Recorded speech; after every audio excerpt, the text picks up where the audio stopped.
Ladies and gentlemen, throwing now today's honorary first pitch is Quentin Wildcat Norris. Quentin is an alumnus of Central Methodist and has volunteered countless hours supporting his alma mater. When you're ready, Quentin, fire away!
and then let us know if we're.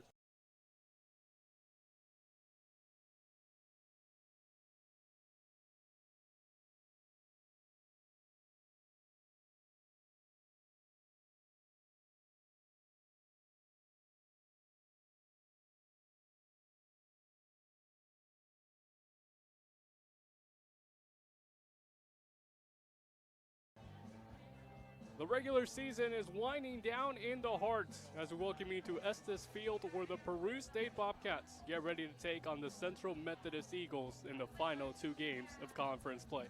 Hello everyone, so glad you're with us alongside Aaron Mosier. I'm Esteban Velas, and Aaron, CMU right now a chance to finish first in the hard conference standings, but they will need to get some help from Grandview, and most importantly, they'll have to take care of business in this doubleheader against the Bobcats, and it all starts with their pitching. Yeah, and like you said, I mean, both Central Methodist and Mid-America Nazarene are fans of Mount Mercy today. They need Mount Mercy to beat Grandview twice to even give either side a shot. But yeah, we're getting deeper into the pitching staffs. We saw what Foster Seitz did yesterday for Central Methodist, throwing a complete game shutout. Everybody else in the pen and the pitching depth for Central has been a little bit more dicey.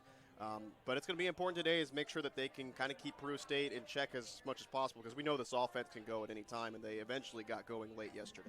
Well, speaking of the offense, they're going to have to rely heavily on Kyle Williams. He already showcased his power yesterday. A game-winning home run in Game 1. They'll be looking for him to do more of the same here. Well, I think it's just demonstration of how deep the lineup is, that you can have 1 through 9. Anybody can step up at any given time, and Williams did just that to break open that game in the 6th inning, and yeah, he has been sensational all year, hitting over 400. So this lineup continues to be in great shape, and as long as they're clicking, this should be a pretty good sweep of Peru State to finish the season. Final weekend in the Hard Conference. We're excited you're with us. Starting lineups, national anthems when we come back.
We welcome you to Estes Field for Game 1 of the doubleheader here in Fayette. Final 2 games in the Hart Conference regular season. Aaron Mosier, Esteban Velas with you today, and Aaron, we alluded to this a little bit earlier. It's a must-win 2 games for CMU if they want any chance of being first in the conference standings after it's all said and done. Yeah, they're going to have a lot of different things that go their way. Got to have Mount Mercy beat Grandview twice today. That's really the big story. But yeah, you got to take care of business yourself too. You've beat Peru State 8 straight times. They haven't won on this field in over a decade. And it's all up to the pitching staff, and it all starts with Nicholas Neighbors this afternoon. You know, he's kind of had an up and down season, junior from Nashville, Tennessee, right-hander, 6'2" tall, but he was sharp in the Park series, throwing 3 innings, no earned runs out of the pen, and then also had another 2/3 of an inning in Game 1 against Park, gave up 2 earned runs, so that's not too great. Gave up 4 runs against Missouri Valley in 4 innings. So it's just been kind of an up and down year as far as his consistency. A 1.4 WHIP, and we got to see what kind of game he has today. Well, let's take a look at the starting lineup for the Bobcats. Same one as first couple games yesterday. Antonio Benitez, the center fielder, will lead things off. Josh Schaller in the 4th hole. He's been a powerful presence for them. Garrett Pavletich, second baseman, hitting 5th, followed by Jomar Perez, Tyson Fancher, Jackson Lynch, and Irem Betancourt, the left fielder, rounding things off.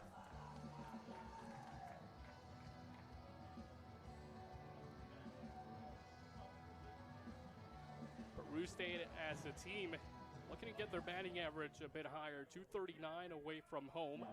They struggled yesterday against CMU pitching. No runs in the first game, only 1 in the second. You have to give credit to Eagles starters in both of those games.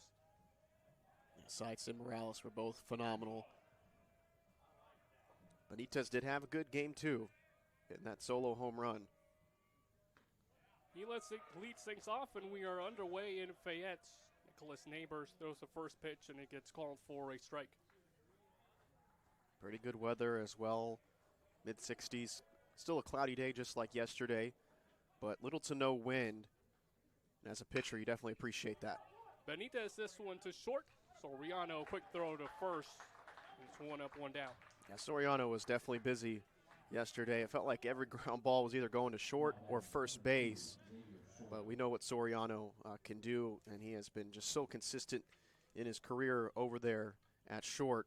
And, it's just a great day to honor all the seniors. Great senior weekend. And I think that, the big thing they want this weekend is just to pay it off with a 4-game sweep and go into the conference tournament with momentum. Javier Zoya, the junior from Bayamon, Puerto Rico, up at the plate. Well, if we look at Peru State on the other side of things, they're fighting for a final spot in that number 8 to enter the conference tournament. Yeah, that's kind of the whole other storyline here, and unfortunately Peru State got a very bad draw as far as the last series of the season, having to play a top 3 team in the Hart and the back-to-back Hart regular season champs. So Culver Stockton playing Benedictine. They split yesterday. Another chance for Soriano. Quick work. He's recorded the first 2 outs. Yeah, another busy start to his day. I mean, that's why you put your best fielders. If you put them at short, put them at third and second, because that's where a lot of the balls are going to go. And again, Soriano makes a good play. But Benedictine, Culver Stockton split yesterday. Clark is playing William Penn, and so that's to their benefit. They beat the Statesmen twice, and that's really put Peru State in trouble here, in jeopardy. I think what they have to hope for is, got to get at least 1 upset today to give yourself a shot. But they're going to need more things to kind of work their way. Skied in the air, Gustavo Rodriguez. Rivera checked that the senior. And backtracking is Mazahan right in front of the track. He's got it for the final out in the top of the first. Well, Nicholas Neighbors, a good start to his afternoon. 1, 2, and 3 retired. The bat's trying to get going for the Eagles in the bottom half. He's for the 45, cuts across midfield, up the right sideline, stumbles, breaks the tackle. He's to the 20, to the 10. He is taking it into the end zone for a touchdown. Still caught down the line, and it's in a line drive right down the line. Running catch by Jolly. 5 Henry Shoots, hits it from the corner, the fading three.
Well, it's the bottom of the first, and Blake Denson will take control of the mound for the Peru State Bobcats. The senior out of Broken Bow, Nebraska, not too far away from Peru. 4-year career here.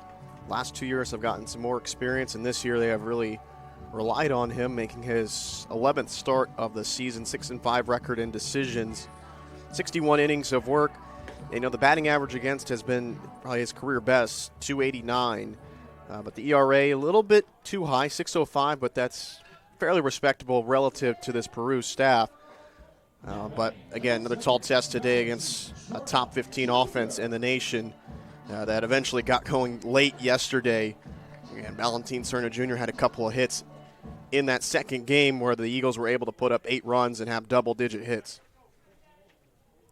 Valentin Serna Jr. gets the Eagles offense started today.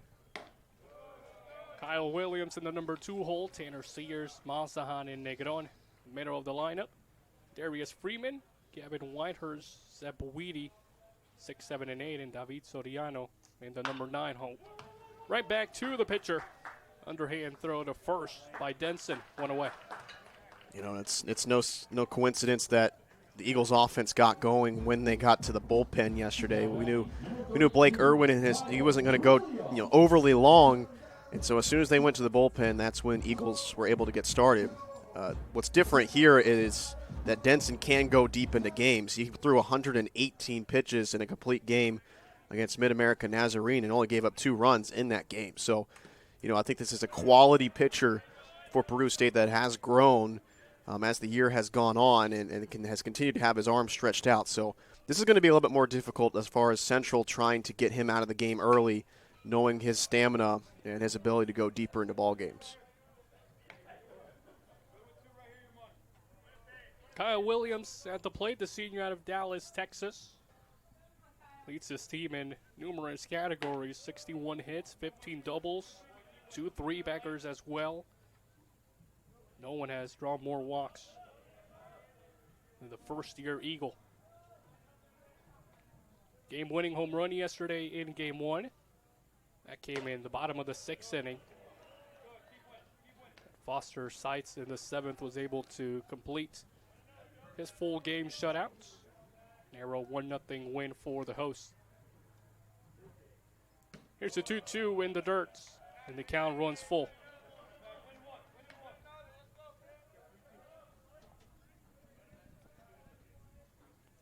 You see that high left field wall? It doesn't really seem to be phasing the hitters for Central Methodist this season. As there's a 7-pitch walk for Williams. He's aboard at first. Yeah, good patience there. Not chasing anything high, and he read that slipping out of the hand breaking ball well from the beginning. What we saw a lot yesterday was players going opposite field. It happened over and over again. They're just sticking with the ball and putting where defenders aren't and showing that opposite field power as well. And Malzahn on deck certainly did that. And Tanner Sears had himself a good day at the plate, especially in Game 1. And the senior has just continued to grow and just be such a consistent hitter and piece of this CMU lineup. 4 for 7 overall yesterday against the Bobcats, 2 RBIs. hard all-conference second-teamer, 2022 and 23. Both of those years hitting over 300. Smacks this one to short and gets past Soya into center field. And 2 on board for the host. 1 away. And there's what Tanner Sears has been doing this weekend, just putting the ball in play hard. That's a sharp ground ball. That's a difficult play for Soya to try to get to. And this is a good sign for CMU. No malaise to begin today. They seem to be right on point.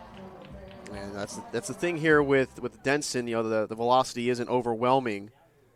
So as long as CMU is seeing the ball well and knowing when that breaking ball is coming, they're going to be able to sit back on it and just put the ball in play.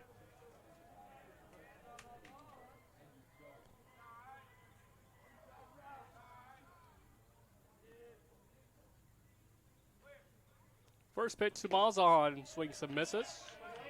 Denson ahead in the count.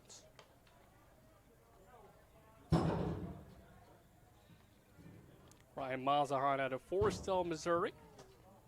Transferred in from the University of Central Missouri. 2 for 4 in game 2 against Peru yesterday. Waits on the off speed to left, and it falls right in front of Betancourt. Station to station, the bases are loaded, and it's a harder lineup coming up. Yeah, nobody else, you think about for CMU that you'd want with the bases loaded than Negron, and that ball just right short of the left fielder, Betancourt, and that kind of was somewhat dangerous for Williams over at second. Kind of had to hold up, wait to see if it was going to be caught. He's able to advance, and yeah, this is exactly the situation if you're CMU early today, trying to get that early offensive production and take the pressure off your pitcher on the other side. First pitch to Negron, low in the dirt. Situation gets a bit tougher for Denson. Negron, 13 home runs on the season, leads his team with 15 RBIs. Out of Corozal, Puerto Rico, hitting .336 on the year. Elevates this one into center field. Benitez giving chase. He tracks it down. Runners looking to advance. First one will come in to throw to third, not in time. And everyone moves up 90 feet, and it's 1-0 CMU. Good stuff from Negron. It's not, his full potential of what he can do hitting the baseball, but we know his power. He's able to get enough of it. Yeah, and good jump there from Malzahn off a second to run that, all the way to third. And pretty decent throw by Benitez to potentially make that a play. But, Darius Freeman here, 2 outs. You definitely have enough speed to beat something out because there's no other force plays.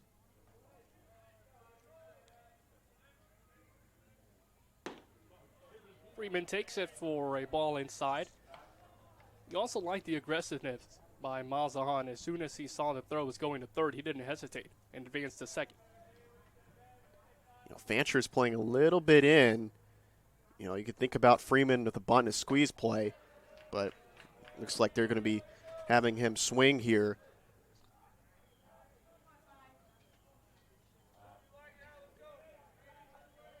Freeman, one of the fastest hitters for CMU when he gets on base. He is a problem. 19 stolen bags. 42 last year. So 19 is nothing for him. It's a chill season compared to the 42 you mentioned.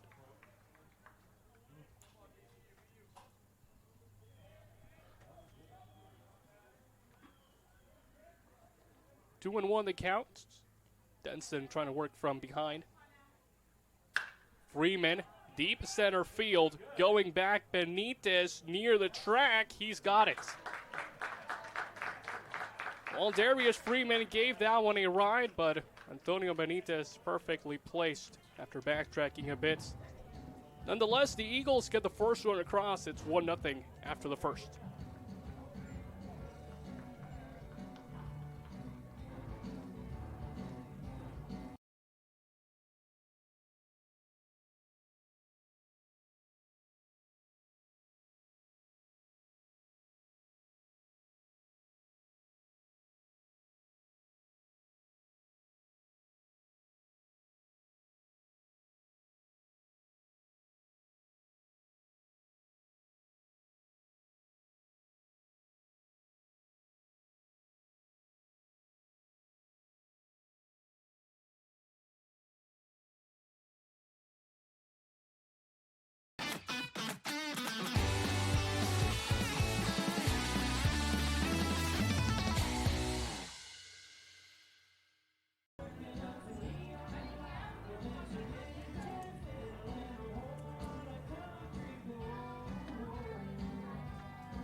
Now batting, number 24, Josh Schaller. Josh Schaller will be the first to greet Nicholas Neighbors in this second inning.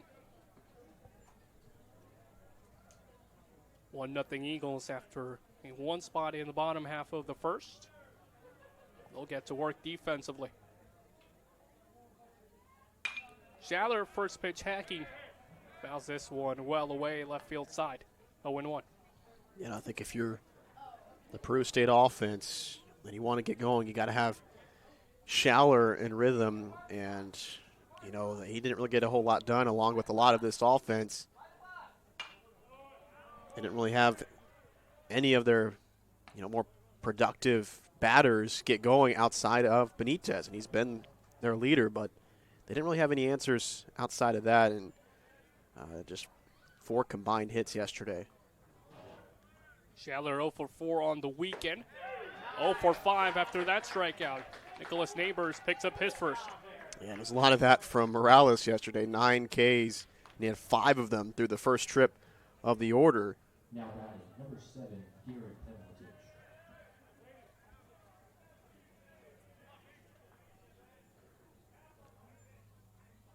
1 up, 1 down for Gary Pavlitic. One of 2 players yesterday with a hit in game 1. We'll see how long Neighbors could potentially go today. The longest he's gone was 5 innings and a third. And that was all the way back in February. So they really haven't used him, you know, too much outside of being, you know, a long reliever out of the pen. But, you know, I think they see the opportunity today against a struggling offense to find some groove and maybe lengthen, you know, his start out a bit. The 2-0 up the middle. And Darius Freeman will play it on a couple hops. It's a single for Pavlitic, second of the weekend. Yeah, Pavlitic has just been so consistent for this team, and you know, he's sitting dead right on that fastball and really didn't have a whole lot of movement over the plate, and that's pretty easy to loft into center field. Yeah, take a deep breath here if your Neighbors certainly can play for that double play ball. We know how busy Soriano has been.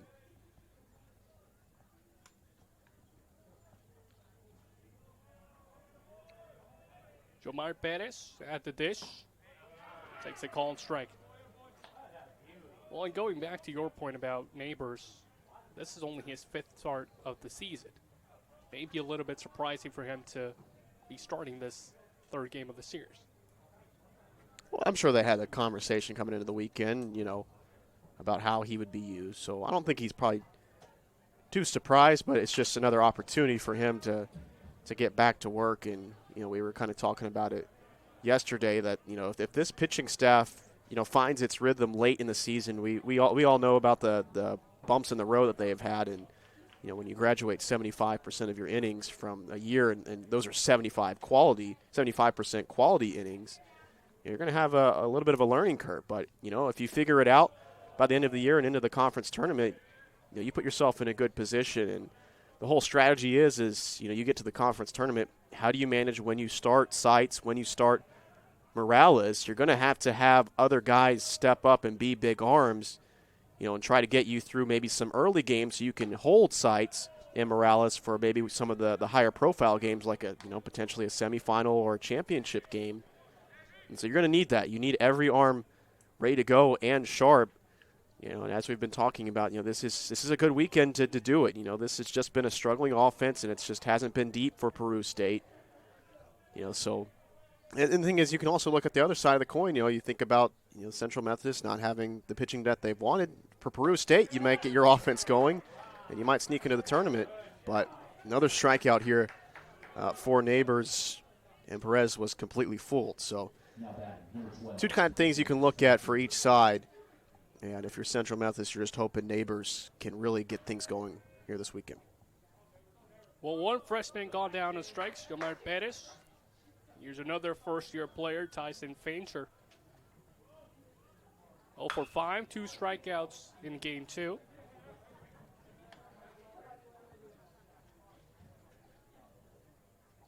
Neighbors got the first out of the inning. After that, laid up a single.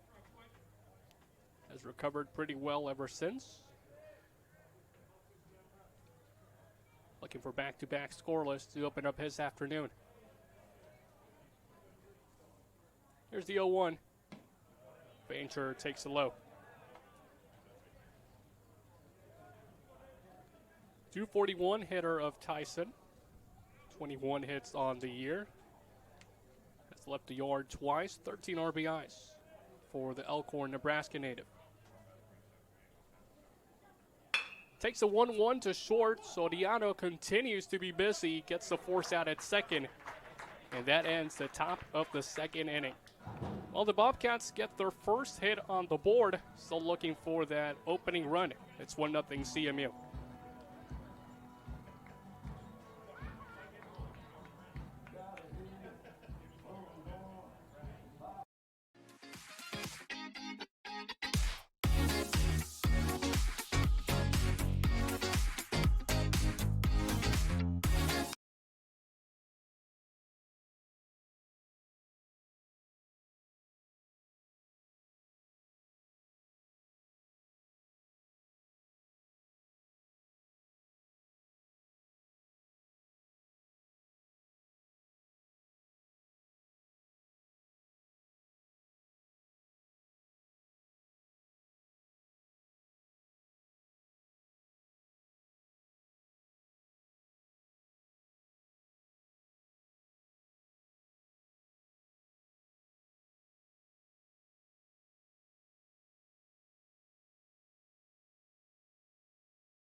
Now batting number 22, Gavin Whitehurst. Bottom of the order due up for the Eagles, 7, 8, and 9. Gavin Whitehurst, Zep Weedy, and David Soriano. All set to face Blake Denson for the first time today. There's a first pitch ball to Gavin Whitehurst. If you're the Eagles, you're hoping Whitehurst isn't coming back down to earth after what he's been able to accomplish this year through, a little over 80 at-bats. Yesterday was a little bit quiet out of him, but, we had that player of the week nod. It's amazing what CMU does have here at 7 and 8. I mean, Whitehurst and Weedy are two quality hitters. There's really no breaks in this lineup at all because even Soriano can contribute. Soriano batting ninth is still hitting 280. The 2-1 up the middle into center field. Whitehurst will continue his hot starts to this weekend. 407 coming into today. He's on board. Well, you talked about him not having too many at-bats. He has just enough to be considered into the category for best batting average in the Hearts. Right now he's fourth in that category.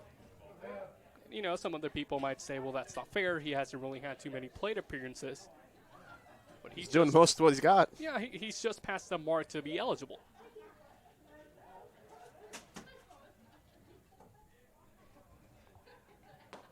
Zeb Weedy takes a first pitch curveball. 0-1. That's a tall curveball right there. That's a lot of 12-6 movement. He sets that up early in the count, so now he can go back fastball.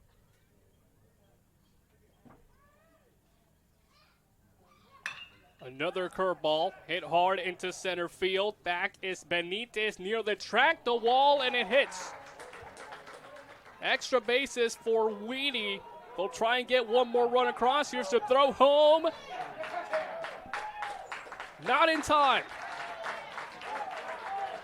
Late call by the home plate umpire, but Gavin Whitehurst will get called safe, and Sepp Weedy has his first extra base hit since March 28th. 2-0 Eagles.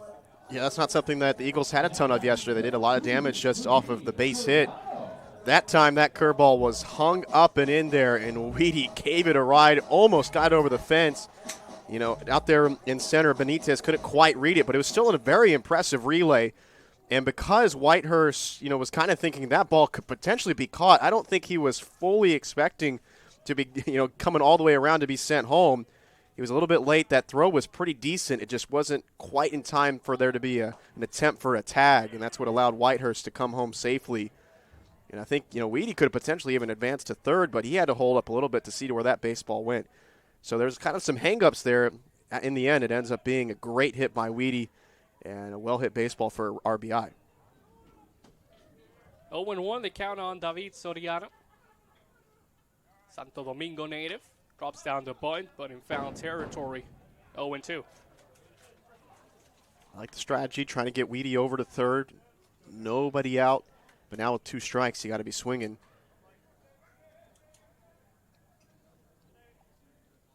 This is the Central offense that we know and expect.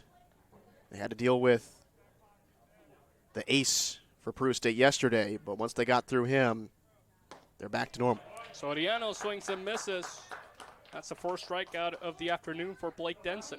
Yeah, that has to be tough as a hitter to try to adjust from trying to lay down a bunt to now you're trying to defend the plate with 2 strikes, and Soriano just didn't have it in that at bat. But it doesn't matter. You get back to the top of the order, and that's ever present and ever dangerous. 0-1 today, Valentin Serna Jr., second baseman. Takes this one for a called strike. Another right-handed starter for Peru State on the bump against this lefty-heavy start of the lineup for CMU. That's what kind of gives them a little bit of a platoon advantage, the Eagles.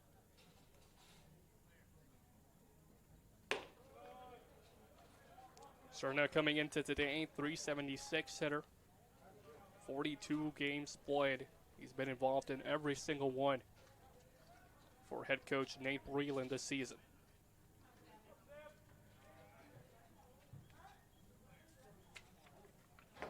Thought about chasing the 1-1. Laid off, but it's a 1-2 count.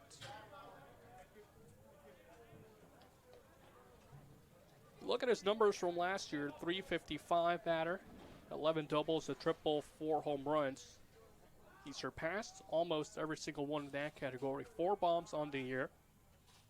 1 2-bagger shy of tying his 11th last year. Bounces this one to third. Francher will have to hurry to first, not in time. Yeah, that's sensational hustle by Serna. And when you have a speedy hitter, if you hit that a little bit slowly, it's almost to the benefit. That took a lot of time for the third baseman, Fancher. He had to get over to his left and then try to set his feet to throw. He just didn't have enough time for that. And now if you're Williams, you're just looking to elevate this baseball at the very least and try to get home this run from third and expand the lead.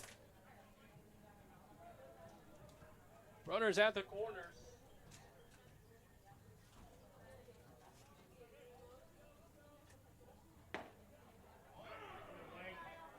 Strike number 1.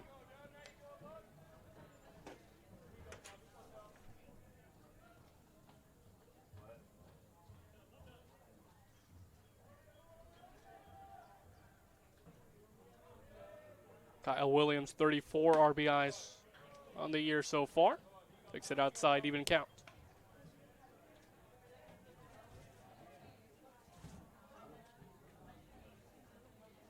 Drew a walk in his first at-bat. That came in the first inning.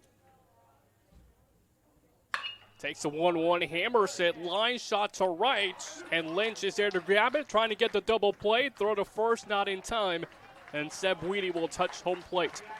Well-struck baseball there from Williams, right at a fielder, but, I don't think Peru State has the best arms fielding-wise, and so even with that hard hit of a baseball, it's still plenty of time for Weedy to get home, and there's really no chance for a play at the plate. So Williams does his job. Good start here from the Central offense, 3-0 lead. As we talked about, taking that pressure off of Neighbors.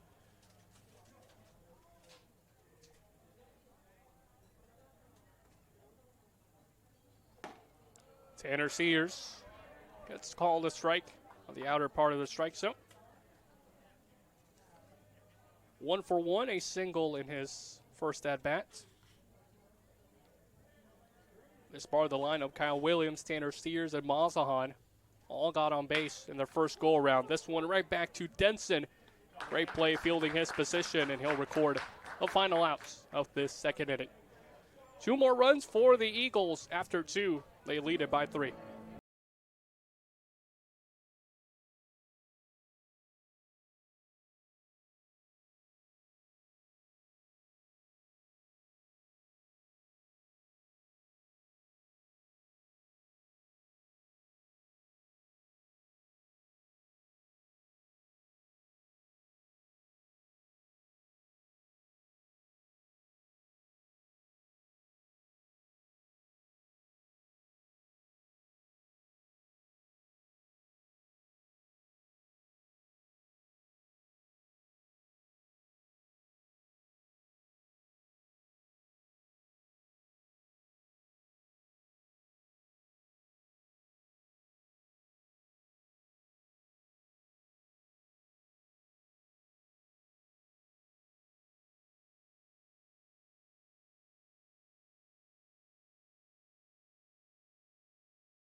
Now number 4, Jackson Lynch.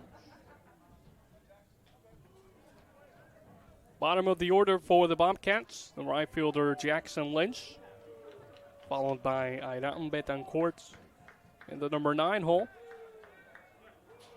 Then Antonio Benitez, as the lineup will turn around. Score update from around the Heart.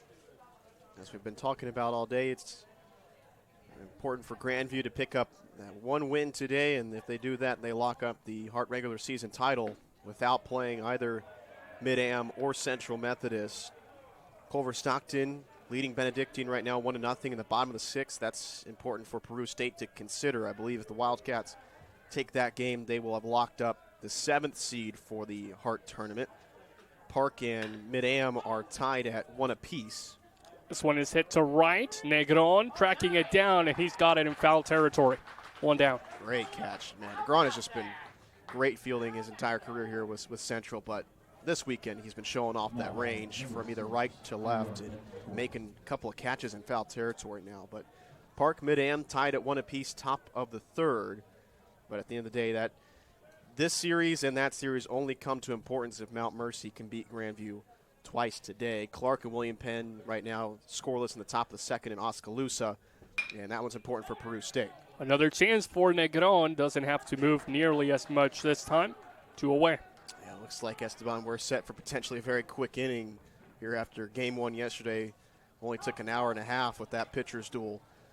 Straight at Negron. But yeah, Clark right now tied with Peru State in the standings for that 8th and final seed into the Heart tournament.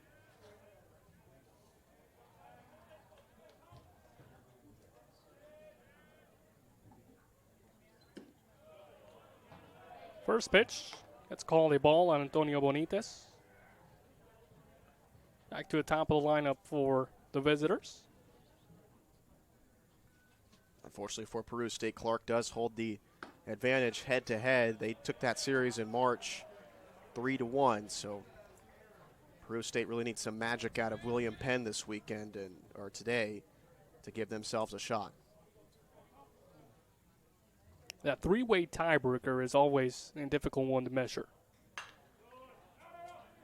Yeah, that only comes into play if Grandview loses twice here this afternoon, so we'll be keeping a close eye on that.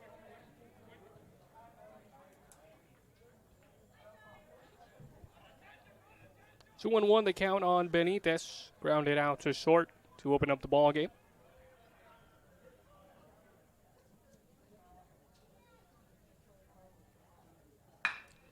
Right side, left side, check that and into left. Hard hit past the glove of Weedy. Benitez back at first base.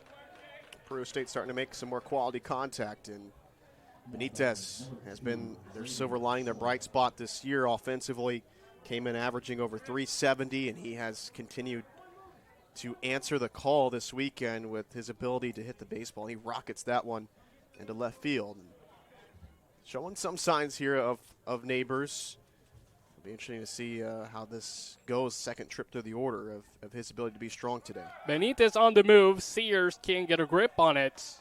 And the Puerto Rican has a stolen base. First of the afternoon for either team. I think he had a good enough jump regardless. That was going to be very difficult for Sears to try to get that. And that was a breaking ball inside as well. That was going to be a very difficult play for Sears to try to get that ball out and get him at second. A team best 24 stolen bags on the year for the junior. A chopper, high one, difficult for Neighbors. Underhand throw to first in time. Yeah, I don't know about that. I think he got him. I think he outran that at first. That was a close play and kind of a slow toss. Gave a little bit of time, and I think he had beat that out. So that's a tough call for Peru State. All the Bobcats coaching staff will definitely agree with you on that. They're not too pleased themselves with the call, but either way, that's an end to the top of the third. 3-0 Eagles. We head to the bottom.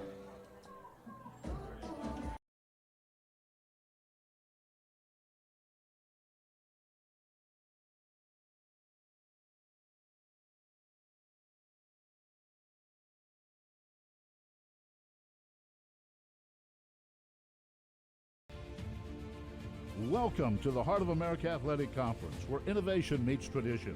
Here, growth is not just measured in victories, but in the development of character and sportsmanship. Our student athletes compete at a championship level, pushing their limits every day. The Heart is committed to an uncommon student athlete experience that features some of the premier athletic programs in the NAIA. Our commitment to excellence goes beyond athletics, establishing a community of support and mentorship. But what truly sets us apart is the heart with which we play. Join us and experience the passion, the drive, and the spirit of champions. That passion and commitment extends off the playing field and into graduation. The Heart of America Athletic Conference. Champions in competition, leaders in life.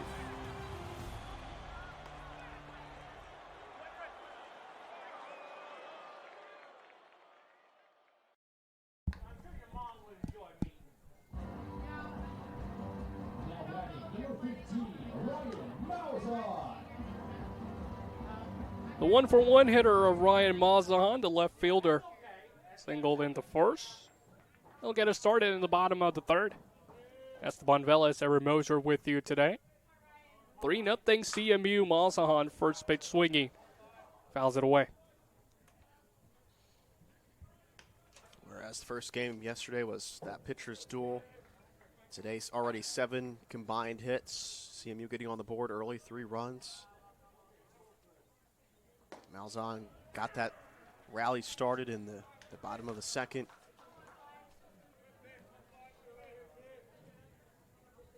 Two for 4 yesterday in that second game. RBI to his credit. Takes this one outside. Yeah, correction, sorry. Malzahn was part of that rally in the first with Negron with the sacrifice fly that scored Kyle Williams.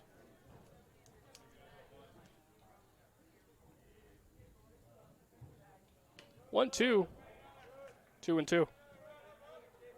Well, in CMU, after only putting across 1 run in game 1, were able to notch 8 in the second go-around. Their offense kind of woken up a little bit.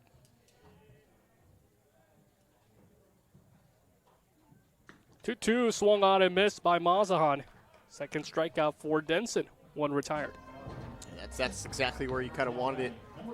Keeping that ball in the outside part of the plate. Tough for Malzahn to get to with that type of break.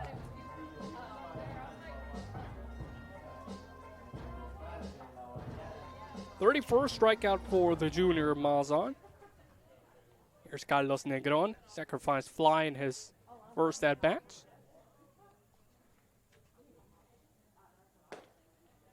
And therefore a called strike.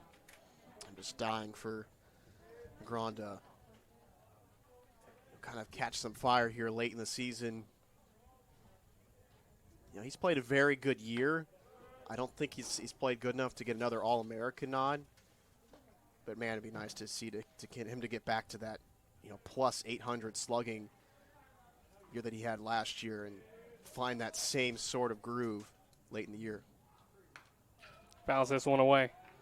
419 batting average a year ago, 19 home runs. To your credit, to your point, those numbers have been down. 13 bombs this year, 336.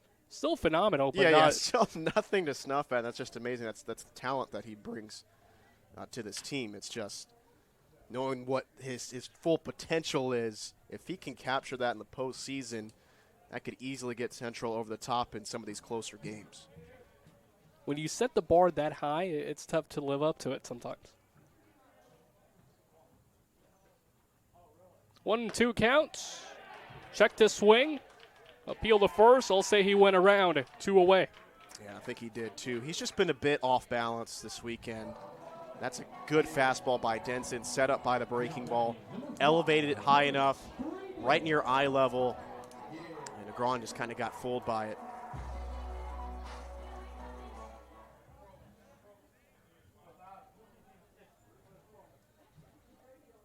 Two strikeouts in the inning for Blake Denson, a Peru State Bobcat thrower. Here's Darius Freeman trying to put a ball in play in this third frame.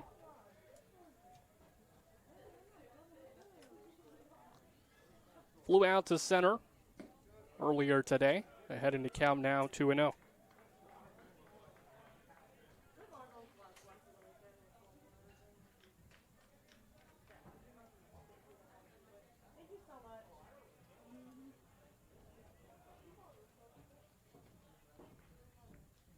Takes a 2-0, pops it up into center field again. Running in is Benitez. High fly ball, but he's able to measure it for out number 3. Well, 2 flyouts for Freeman, and the third out of the inning has come across. It's 3-0 Eagles. We head to the 4th. He's to the 45, cuts across midfield, up the right sideline, stumbles, breaks the tackle. He's to the 20, to the 10. He is taking it into the end zone for a touchdown. Still caught down the line, and it's in a line drive right down the line. Running catch by Jolly. Here's Mike Henry, turns, shoots, hits it from the corner. The fading 3.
Here's Gustavo Rivera, the 3-hole hitter, the catcher for the Bobcats, followed by Schaller and Pavletich.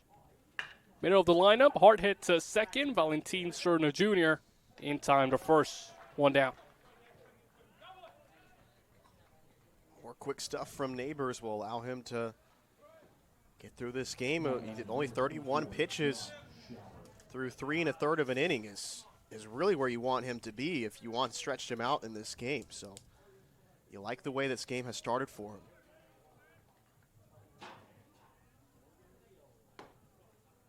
Doesn't clip the outside part of the strike zone. on Schaller.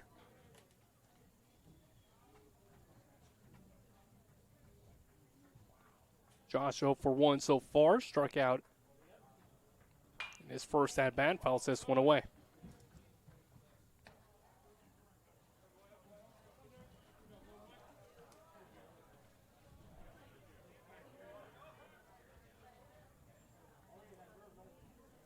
The Florida native came into today hitting .330 with a team best 3 triples. Takes this one low. Let's see how Neighbors sequences this one. Started off outside. That one he left just a little bit downstairs. Even though Schaller hasn't been great this weekend, you still don't want to give him something to hit. 2-1 right back to him under his foot to short. Soriano the first. And a bit of an unusual play, but Eagles defense gets the job done. Yeah, that pitch was exactly where he wanted it, right at the knees, inside. That's a tough pitch to do anything with, and Schaller just able to get some contact in. It almost looked like he was able, Neighbors was going to try to get that between the legs, let that go, and that's great hustle by Soriano. You see where he's starting at shortstop, and he got to that ball to the right side of the second base bag to fire that to first. That is impressive defensive range. Little nutmeg there for Neighbors. He looked a little bit disappointed when he realized it too.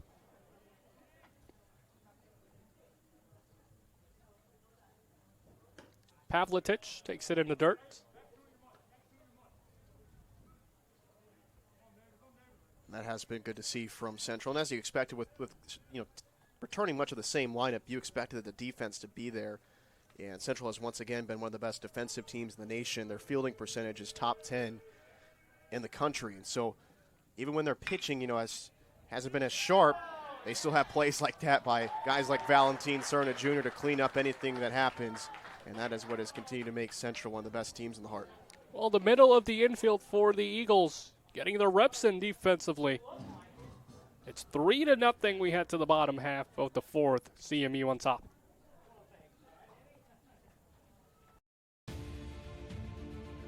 Welcome to the Heart of America Athletic Conference, where innovation meets tradition.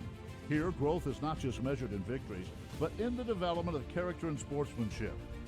Our student athletes compete at a championship level, pushing their limits every day.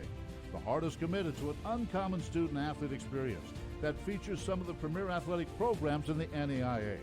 Our commitment to excellence goes beyond athletics, establishing a community of support and mentorship.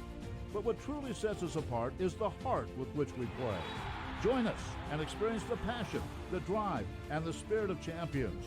That passion and commitment extends off the playing field and into graduation. The Heart of America Athletic Conference, champions in competition, leaders in life.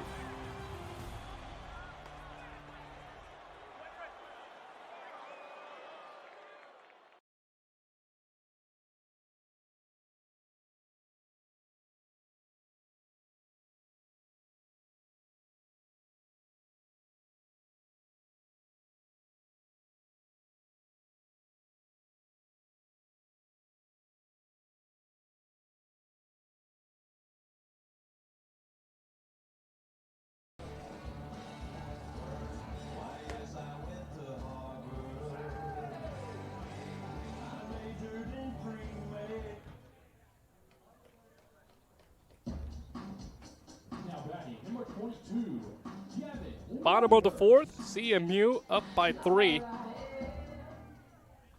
Gavin Winehurst will lead things off. 7, 8, and 9 for the second straight time for the Eagles. Zep Weedy and David Soriano to follow. This was the part of the lineup that produced one of those 3 runs for CMU back in the second inning. Winehurst 1 for 1, Weedy as well.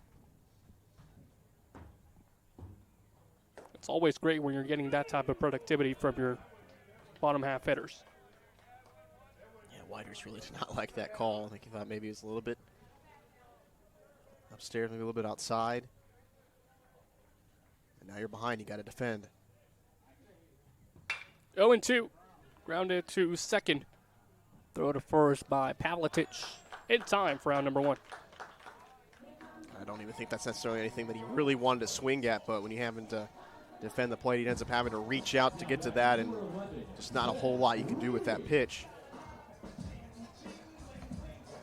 When Denson's keeping that ball outside, it's not like Central is making that strong, consistent contact. It's the stuff that he's leaving over the inside and over the plate, which is obviously anything you talk about, when you're talking about a pitcher, that's where you want to avoid. But when he is leaving it outside, he's been pretty strong. Seb Weedy eyes that one wide. Even count at 1. There's a lot of room in that right center field gap. Right fielder Lynch playing a little bit shaded over, a little bit closer to the line.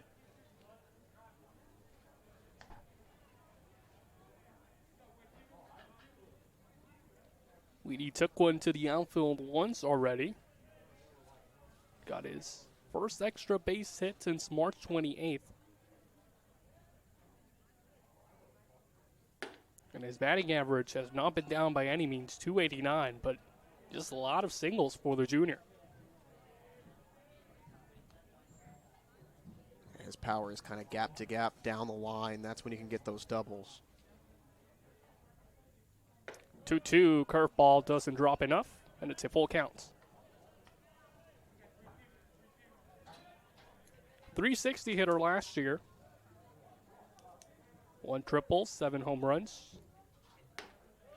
And it's this time a walk. He's on board for the second time today. Yeah, good patience there from Weedy. We've seen some of the Central hitters bite on that elevated fastball. Weedy didn't do that in that at bat, and that allowed him to work the count. Good stuff there. And the one away, do you let Soriano swing here, or you try to advance Weedy in a scoring position for Cerna?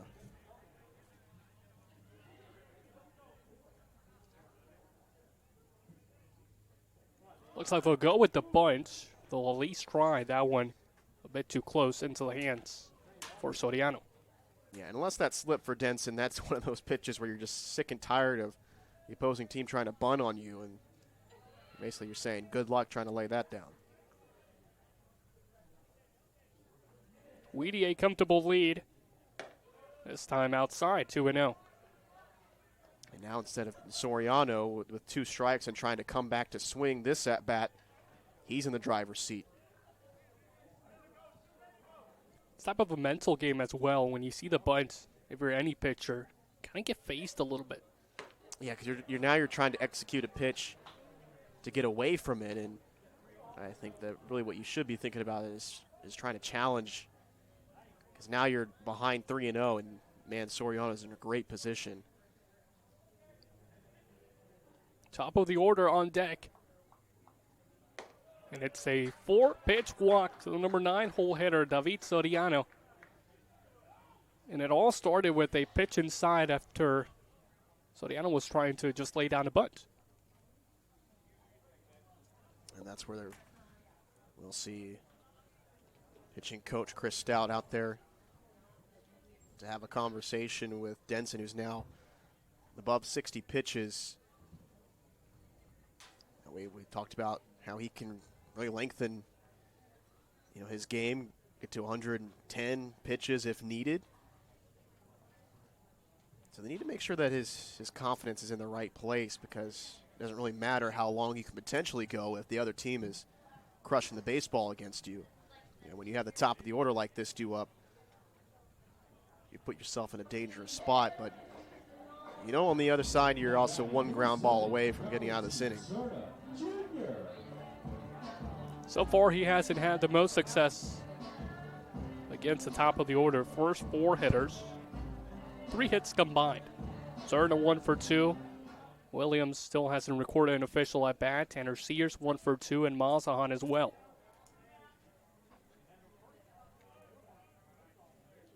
Runners at first and second. First pitch to Cerna, rips it into right. It gets down right in front of Lynch. Another one will come in to score. Seb Weedy touching home, and it's a 4-0 lead for Central. Cerna Jr. ready to go straight off the jump.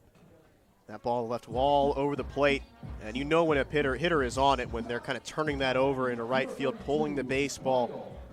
Cerna Jr. was dead right on that pitch right there, and well hit baseball, good base running. Central continues to be in business. Gets a bit tougher now having to face Kyle Williams, the designated hitter.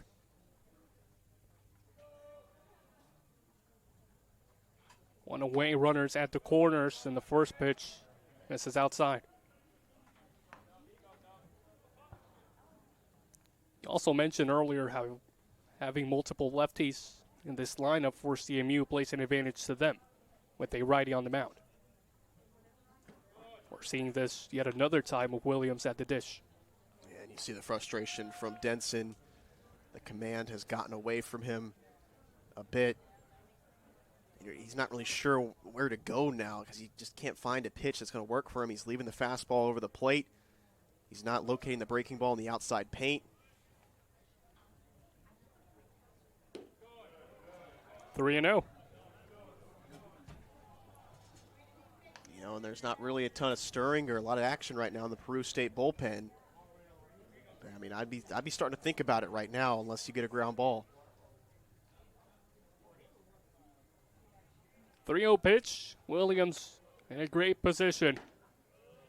Doesn't get the call, and it's another 4-pitch walk, this time for Kyle Williams. And now the bases are loaded for CMU and Tanner Sears, who's already 1 for 2 in the afternoon. Yeah, this is real trouble right now. And all I'm saying, if you're Sears, is elevate that ball.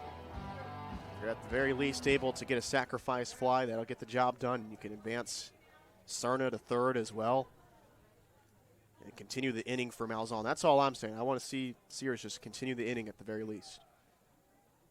Sears 5 for 9 on the weekend so far. It's a good change of pace pitch right there.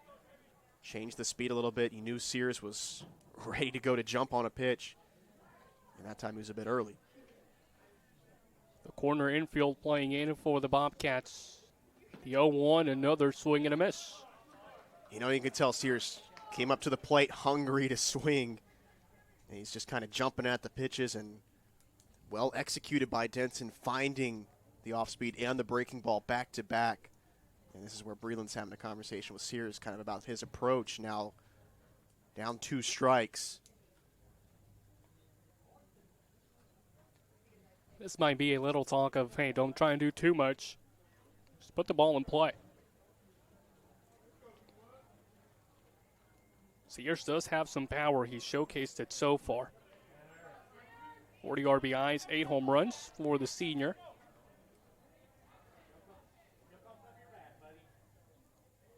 With an 0-2 count, just trying to make contact.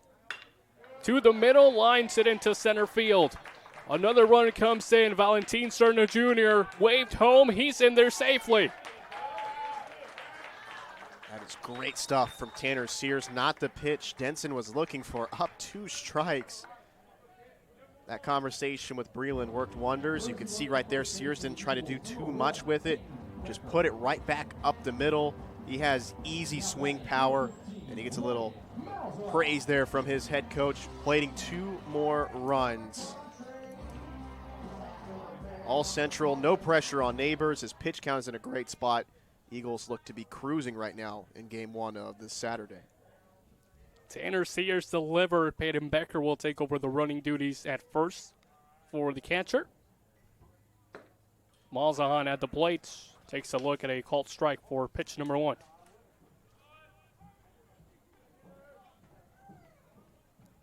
Malzahn a 1 for 2 afternoon so far. Single in the first, struck out in the third. And they'll call a balk on Blake Denson. Both runners will advance 90 feet. Now 2 more in scoring position with only 1 away and Malzahn still at the plate. The infield will come in for the Bobcats. Fouled off.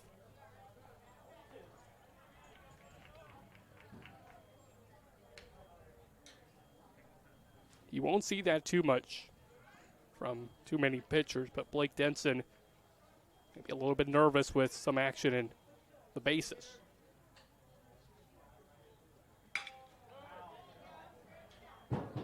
It's tough as a pitcher to remain calm, cool, and collected, especially when you had a runner at second base, that time Kyle Williams, kind of playing games. Yeah, I think it's more about how this inning has progressed, not the way that he's wanted to. He's laboring a bit.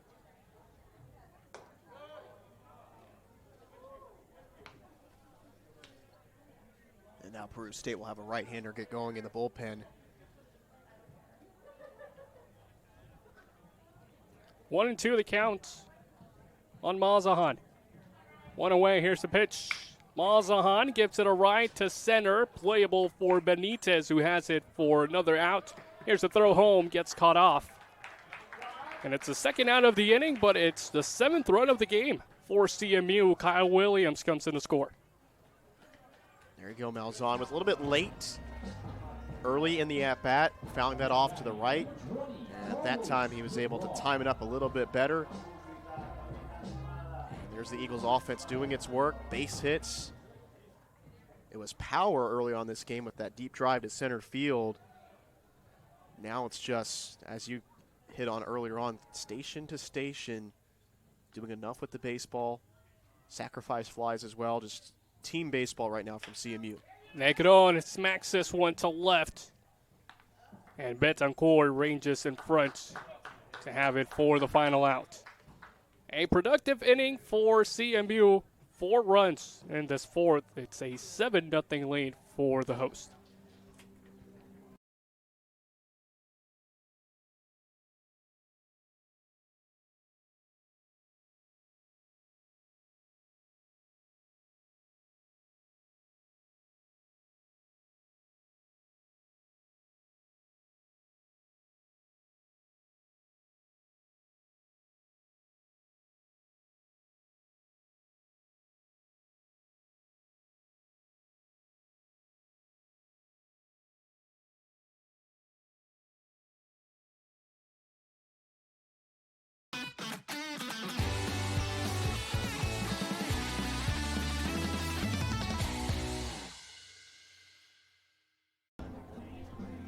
Can get more interesting shots as the day.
so far this game. No, you have Sears coming out, trying to make sure him and Neighbors are on the same page. Just want to make sure he remains confident, sticking with his stuff. When you give a guy a 7-0 lead, that gives him the breathing room to not be so focused on a base runner or, one run here or there. He can really just focus on the big picture, just making sure his confidence is in the right place. You don't have to, stress as much pitch to pitch.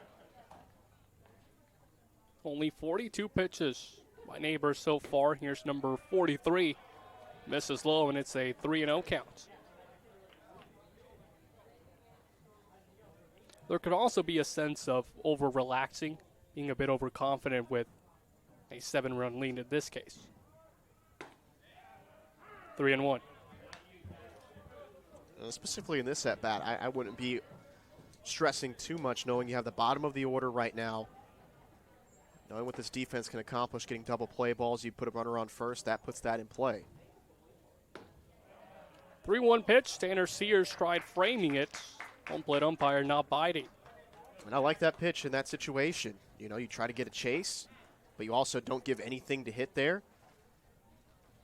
Jackson Lynch had one nice hit this weekend thus far, but am I overly concerned? No. I think you can easily get a ground ball right now against a hitter that's, hitting below 225. That's probably what the message is right now from assistant coach of Kenny Otero. First time he's had to go to the mound to talk with Neighbors today. Yeah, and I might start breaking ball in this at bat to maybe keep Lynch off balance, but at some point I'm starting to challenge with the fastball. You just got to make sure you keep it downstairs.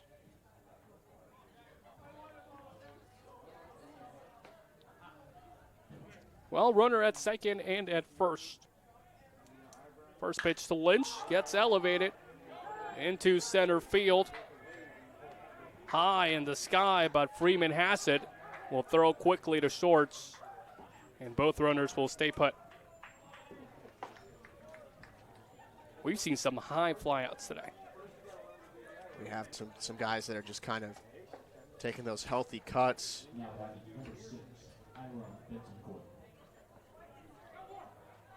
And with no wind to speak of today, you're not going to get any help from that. That first out, always an important one. Nicholas Neighbors has to be more than happy with it. He'll face Aidan Betancourt. And he's ahead in the count, 0-1.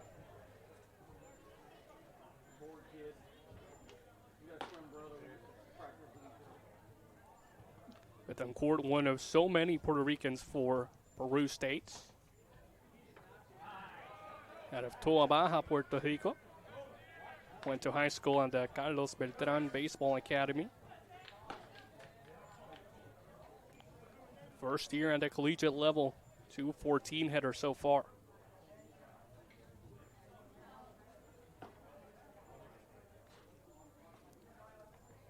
Here's the 0-2 pitch. Doesn't get the call, misses by an eyelash. I like what Neighbors is executing right now. And I absolutely want to be challenging Betancourt right now before you face Benitez, because you're going to want to be very picky with your pitches against him. 1-2 delivery. Betancourt thought about it. Even and count. Good take.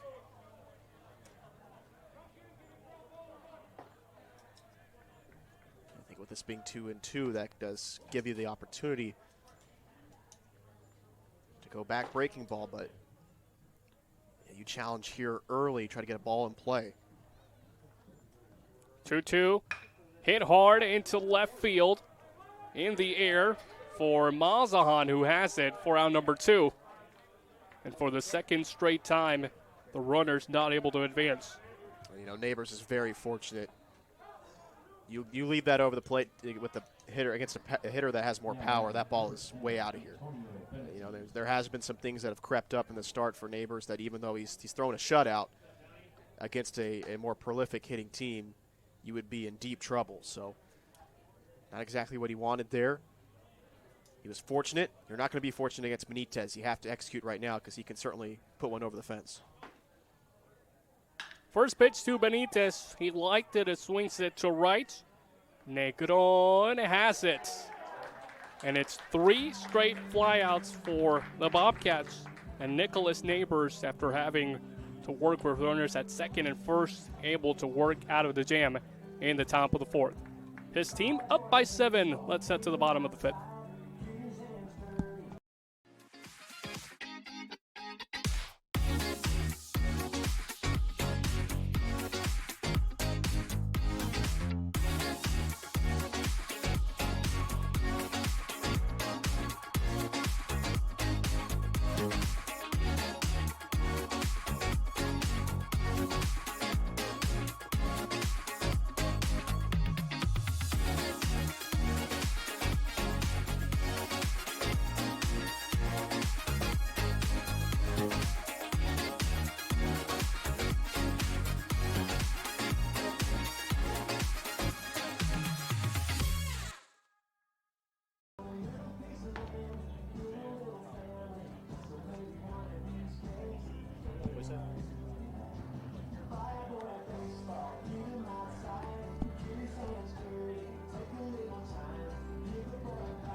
Well, a new pitcher for the Peru State Bobcats. That's one of my childhood friends, Fernando Falero, taking the circle. Hasn't had too many appearances on the mound so far for the Bobcats, but he is in relief in this bottom of the 5th. Not a lot of opportunities here this year, only 3 innings of work. To second, softly hit, make that to first. The throw to Falero, not in time. They'll say he was off the bag. Yeah, that was a very difficult play. I was going to be impressed if they did get the out. From up here, it was tough to tell. I wasn't necessarily super focused on Falero's foot. It's hard for me to make a judgment regarding that, but regardless, good hustle. Head coach Blake Bieber certainly thought he was out.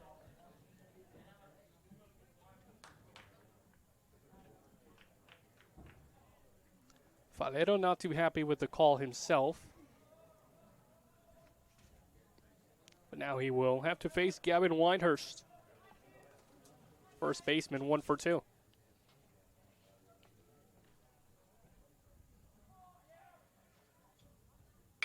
Whitehurst swings at the first pitch.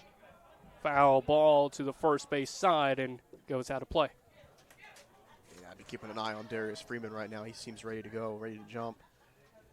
Potentially take off against the reliever.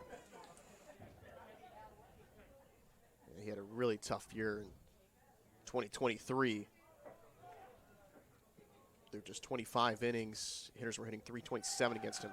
Freeman on the move. It won't matter. Gets fouled away. Man, you would have loved seeing Whitehurst kind of lay off that one. You know, he wasn't going to do much with that pitch, and Freeman had second base easily. I always feel for players that have to go back to the bag. There's a lot of running, you know, for not getting to the base. They're getting their steps in. especially if you keep the sign on that he has to steal. The guy fouls another one off. You're just like, come on, man. 0-2 on Whitehurst. Freeman will try it one more time. Here's a throw to second. It's late. Not as great of a jump that time. And you can see hands on knees for him. A little winded, I'm sure. But that was a breaking ball outside. That was going to give him enough time to get to second. They should credit him with 2 stolen bases at that point. Would have had him. Here's the 1-2. He's looking to steal yet another. Now he has to be really tired going back and forth. And that's just killer, too, because that's not a pitch Whitehurst is going to do much with. It's inside. But with 2 strikes, he's trying to defend the plate, so that's his approach. But, yeah, I mean, Freeman should be at third base at this point. That was a great jump as well. Falero's not doing a good enough job right now holding him at second. Looking him back this time. Stays put.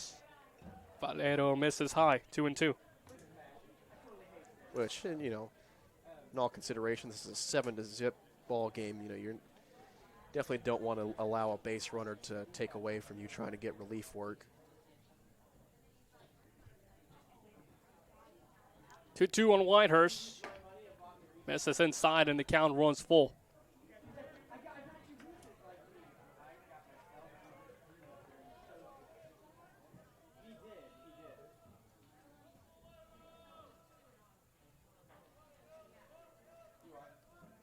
Payoff pitch. No one away. Here's the 3-2. Misses in the dirt. Freeman stays at second, and Whitehurst will take first on the walk. Yeah, that's an incredible at-bat. The storyline of how that kind of came to be. Nobody outrunners on first and second against a struggling reliever. You know, this is another time for Weedy to tee off. Weedy already a double in this game, 1 for 1 with an RBI.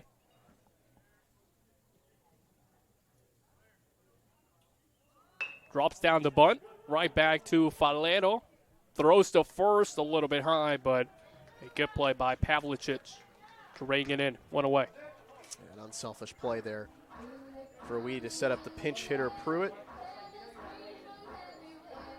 This has always been an unselfish offense for CMU guys who have done a great job laying down bunts under Nate Breland. And he's upset at the umpire about something. Now batting, number 23, Jack Pruitt. Had a word with the home plate umpire, but nothing will change. Here's Jack Pruitt taking in for the first time today, replacing David Soriano. Offensively, the infield for the Bobcats will come in.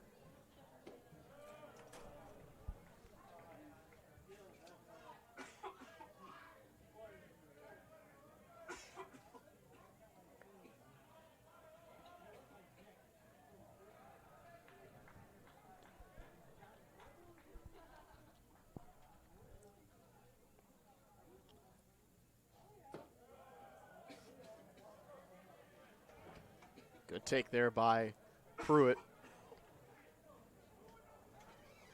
Infield in for Peru State. Another opportunity here for central power hitter to try to just elevate this ball.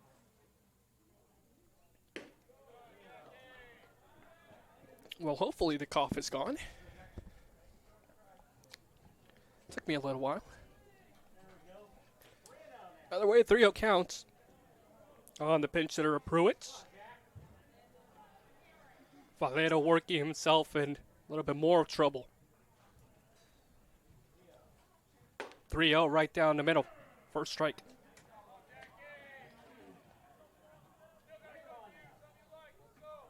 I think you got the green light now. If you're Pruitt, you're taken there. Now you're sitting dead red trying to swing at this one.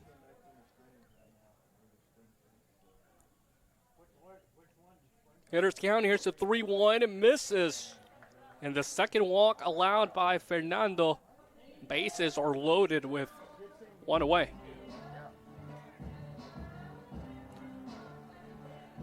Similar situation to an inning ago.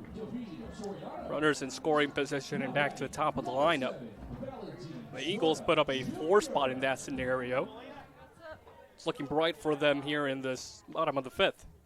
Good stuff. 4 for 7 with runners in scoring position today are the Eagles. 6 of 10 with runners aboard. 4 of 6 with runners aboard and less than 2 outs.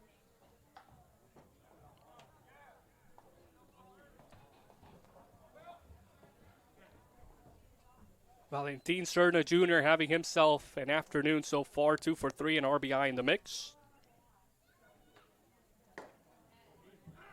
Takes a called strike on the first pitch. Falero ahead.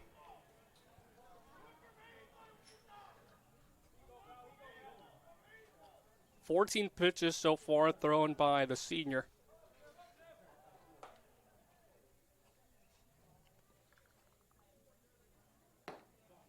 One and one.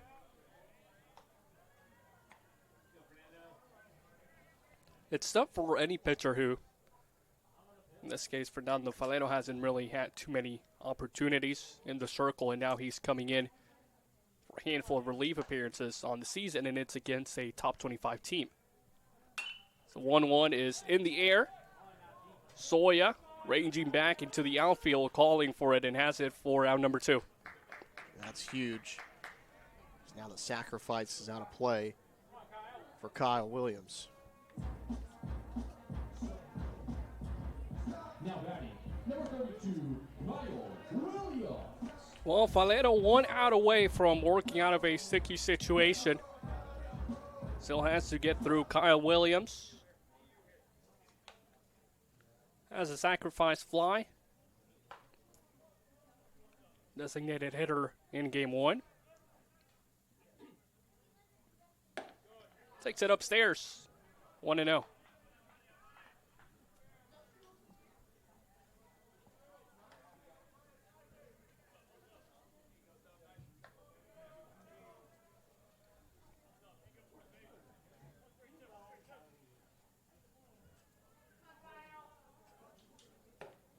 Two and 0. Here's a throwback to first. Not in time. I'm not sure if Schaller was completely ready for that. Thankfully, he was aware enough to go get that baseball.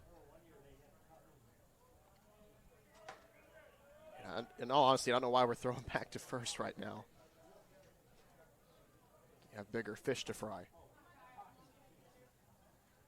2-0 pitch. Williams swings at it, fouls to the left field side. Goes out of play.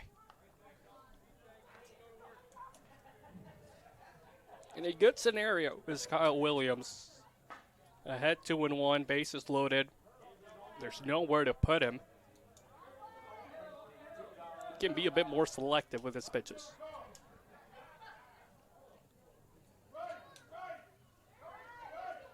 The 2-1, 2-2.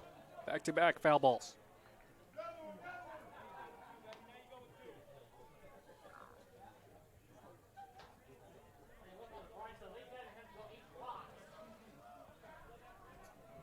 Falero now just 1 strike away from pitching a scoreless bottom of the 5th in relief. Here's the 2-2. Williams to first. Fouled away.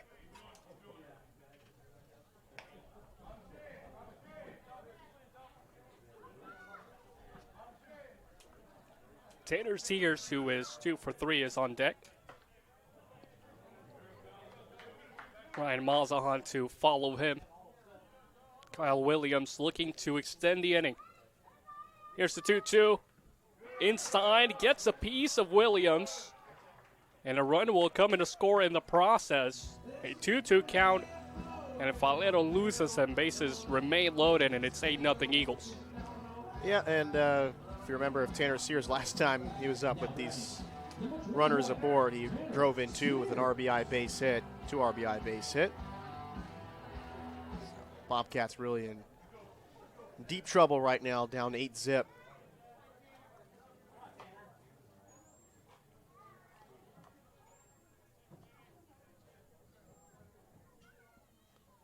Sears thought about offering, laid off smartly.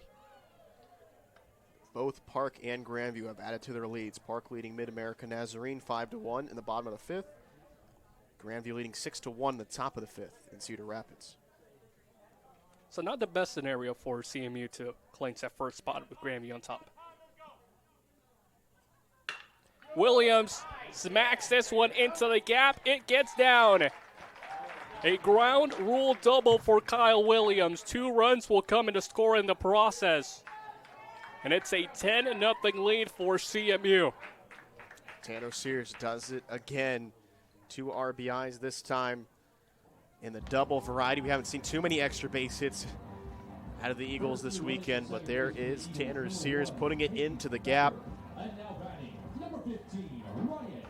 And this Eagles offense is exactly where you want to be going into the postseason. So Tanner Sears, the one with a 2 RBI double. Williams at third and a bench runner at second for the catcher.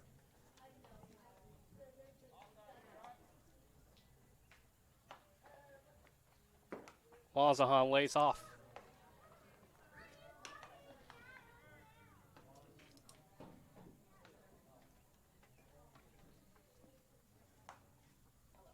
The Bobcats were 1 strike away from ending the inning with a 0 on the scoreboard. Hasn't been the case as Mazahan swings and misses.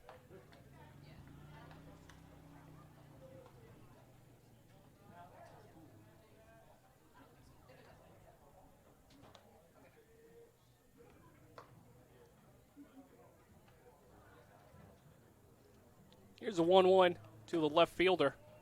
1-2.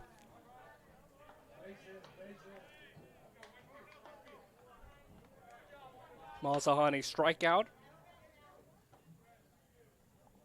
A single as well, and that came in the first inning.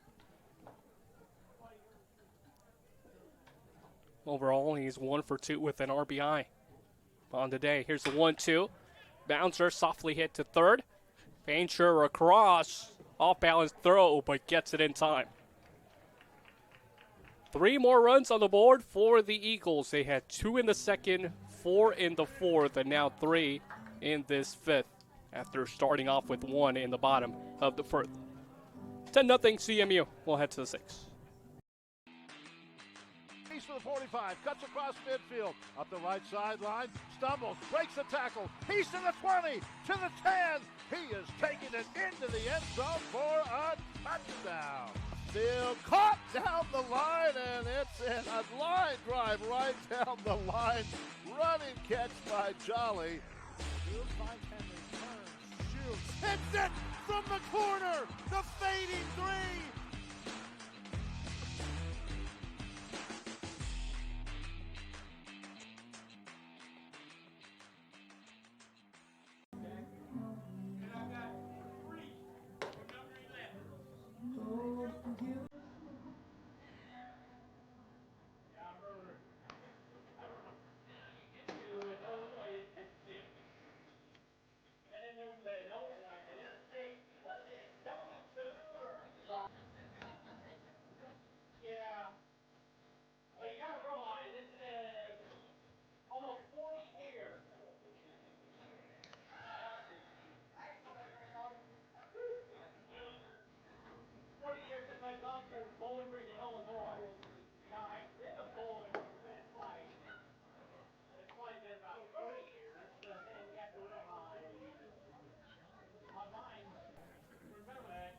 Now batting, number 2, Xavier Sawyer.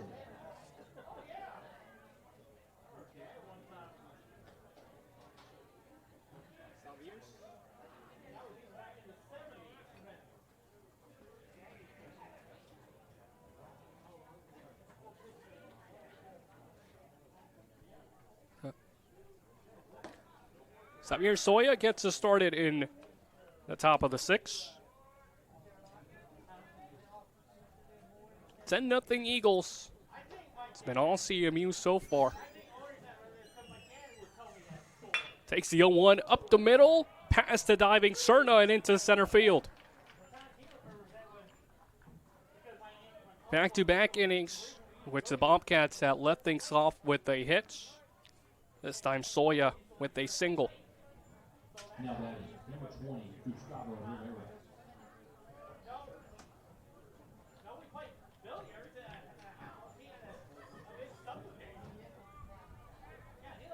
Gustavo Rivera in the number 3 hole, the catcher. Up next to face Nicholas Neighbors. There's the off speed, but doesn't catch the strike zone. 1-0.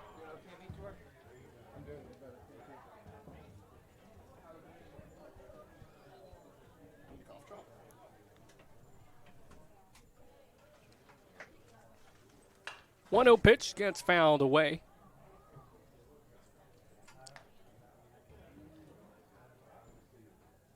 Rivera 0 for 2.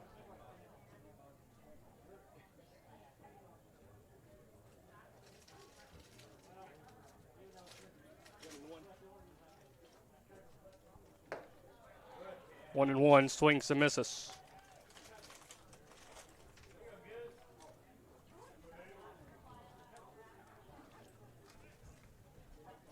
Only 4 hits for Peru State so far through just over 5 innings. Their offense still looking to get going this weekend, and there's a strikeout by Rivera.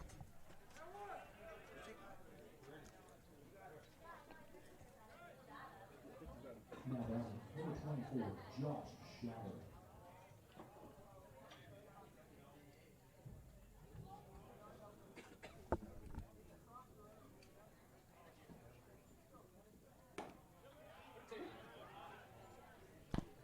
There's a first pitch ball to John Schaller, 0 for 2. Does have a strikeout on his ledger.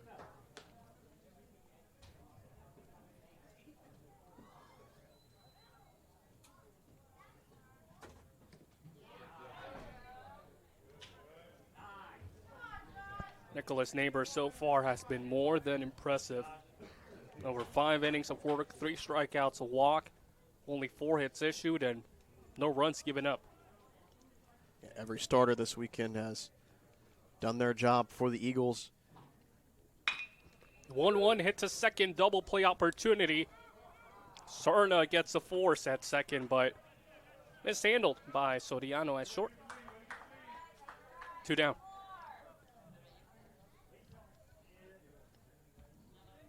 Now batting, number 7, Garrett Pavlovich.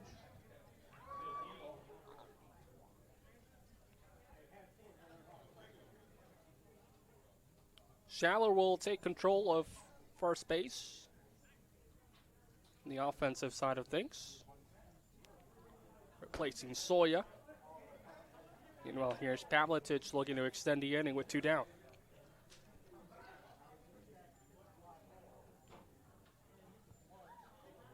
Does have 1 of the 4 hits for Peru State. Eyes the 1-0 and doesn't catch any part of the strike zone, ball number 2.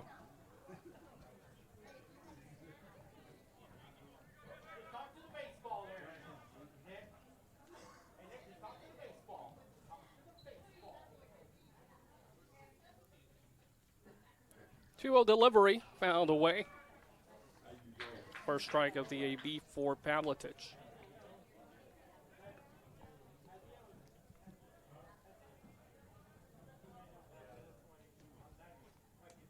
Had a good start to his weekend yesterday. One of 2 players with a hit in game 1 against the Eagles. Takes this one low, and the count flourishes to 3-1.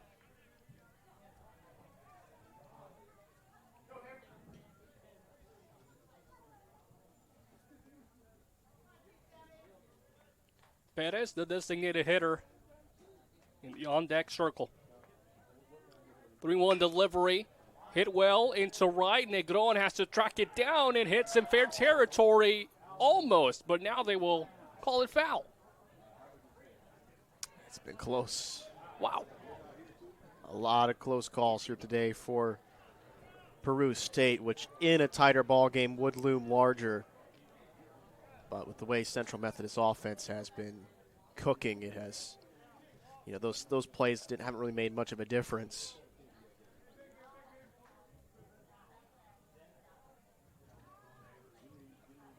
Well, the Eagles catch a break in the top of the 6th.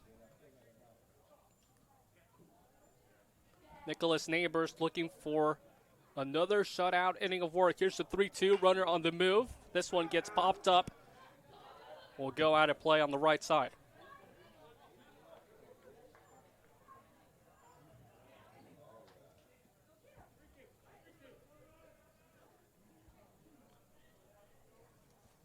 Still a full count on Pavletich, the senior out of Bakersfield, California.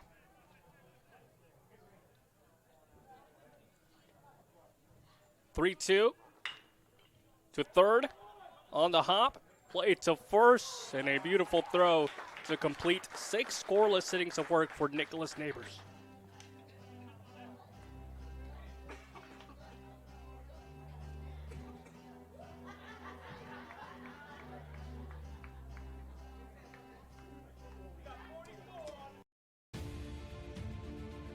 Welcome to the Heart of America Athletic Conference, where innovation meets tradition. Here, growth is not just measured in victories, but in the development of character and sportsmanship. Our student athletes compete at a championship level, pushing their limits every day. The Heart is committed to an uncommon student athlete experience that features some of the premier athletic programs in the NAIA. Our commitment to excellence goes beyond athletics, establishing a community of support and mentorship. But what truly sets us apart is the heart with which we play. Join us and experience the passion, the drive, and the spirit of champions. That passion and commitment extends off the playing field and into graduation. The Heart of America Athletic Conference, champions in competition, leaders in life.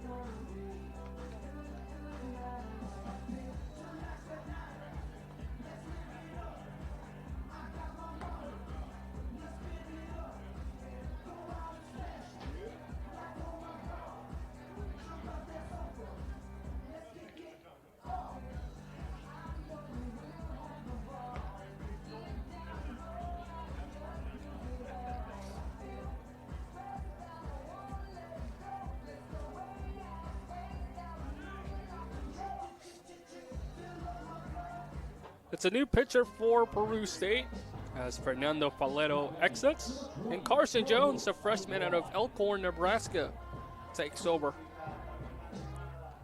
We get set to begin the bottom of the 6th here in Fayette. Glad you're with us. Esteban Velas, Erin Mosier with you today. And a 10-0 lead for CMU. They took the first 2 games of this series yesterday.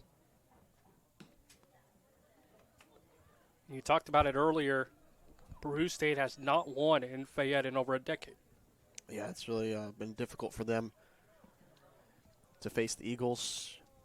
Central looks to be on their way to a 9-straight winning streak over the Bobcats. And as I was kind of getting a chance to talk about yesterday, that's just a program that's in rebuild mode, and they had their best season a decade ago in 2015. It was the year before that they got that win here.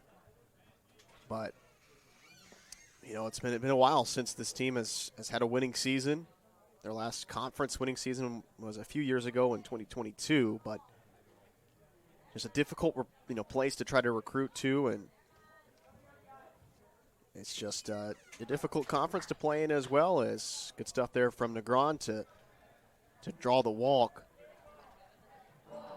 Yeah, this is going to be a league that's going to, have 3 to 4, in some years potentially 5 teams in the tournament. So, sometimes near the bottom of the standings you might have some chances for wins, but it is hard to crack the top right now, especially with, how consistent Mid-America Nazarene and Central Methodist have been. Teams like Grandview can pop off a season here and there. Mount Mercy has been consistent. So just a difficult situation as you're trying to rebuild a program right now. And, Blake Bieber. One of the key game there primarily forced CMU to watch is the Grandview score, 7-1. Grandview finishes off that game, and CMU's hopes of getting first in the standings don't exist anymore. No, and then, based on our kind of projected how the tiebreakers, would work, the best scenario for Central would be a three-way tie at the top between Mid-Am, Grandview, and the Eagles, and that would take Grandview losing both games today, Central winning both, Mid-Am winning both. That would give Central the advantage based on the tiebreaker of record against shared conference opponents. The second best scenario would be Central winning both games and Mid-Am dropping one of the games today, and that would move the Eagles into second place because they would not hold a tiebreaker with Mid-America if they were tied for the 2 seed. It's a right. It will get through the second baseman. Here's the throw to third, off target, and Freeman will advance 90 feet to second. Yeah, this offense has no desire to quit. They want to make sure this game is completely out of reach, and you definitely don't want to take your foot off the gas before the postseason. Mid-America Nazarene has the head-to-head 3-1 series win over Central earlier on this season. That gives them the advantage if they are tied in the standings. So, if Grandview finishes off Mount Mercy and wins the regular season title, the next best scenario would be Park finding a way to beat Mid-America Nazarene once today and Central taking care of business, sweeping the series.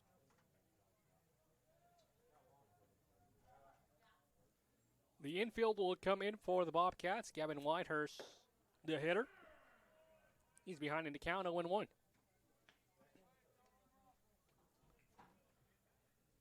This is a CMU team that last year made it to the opening round for the 8th straight season. That pitch a bit too inside on Whitehurst. I think a 9th in a row sounds even better.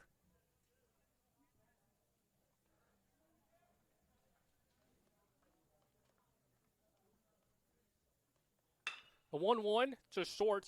Good play by Soya. He'll throw across on number 1.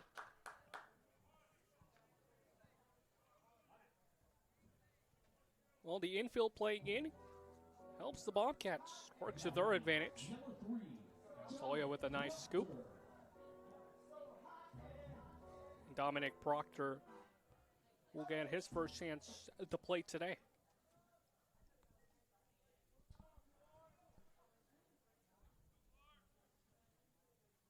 Still not out of the woods if you're Carson Jones.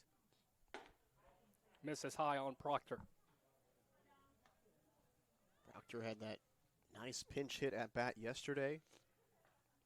Helped to spark the offense for the big inning in the second game.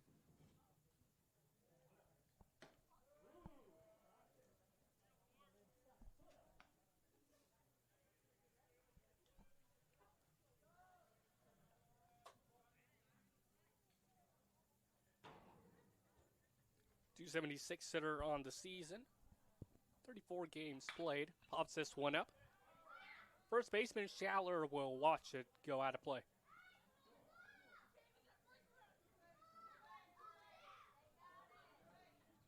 Only 3 extra base hits for the senior. 2 doubles and a home run.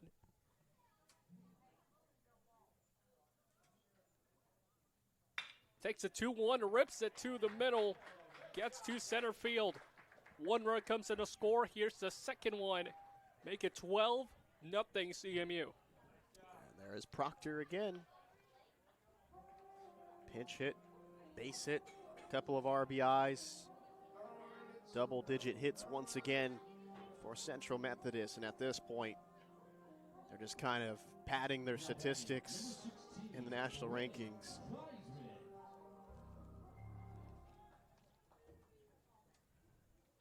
We've had a few teams already punch their tickets to the dance.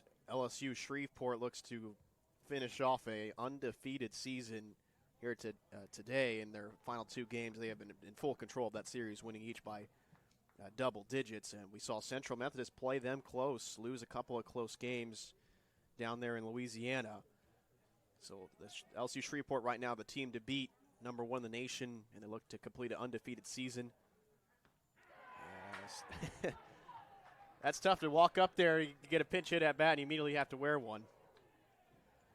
Oh, Brennan Theismann gets hit by the pitch, and now the bases a little more occupied with the Eagles. 2 on board, runner at second and first. Back to the top of the lineup for Valentin Cerna Jr. Wayland Baptist is the regular season champs in the Sooner Athletic Conference. They were a bit of a surprise this year. Of course, Cumberland's out of Kentucky. They win the Mid-South Conference. They'll be in the dance once again, likely hosting again.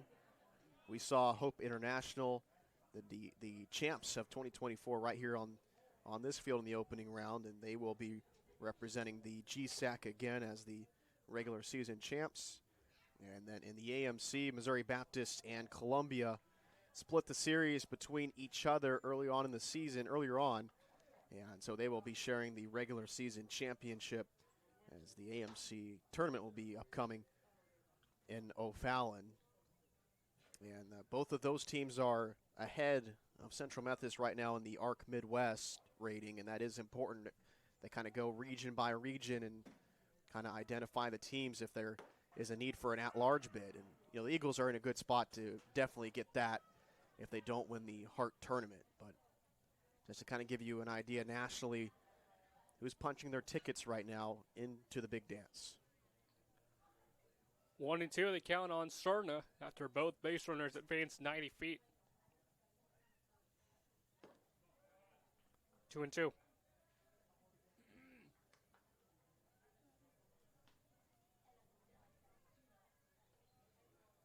I believe we'll see Neighbors out for the 7th. Nobody getting loose for the Eagles, giving him a shot to throw a complete game today.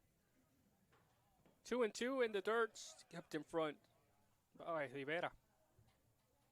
And even as good as we thought, what the best finish would be for Neighbors today, I don't think anybody really thought he would go a complete game based on, the deepest he had gone in any game was a little over 5 innings. But if he can do that today, that would be a huge feather in his cap.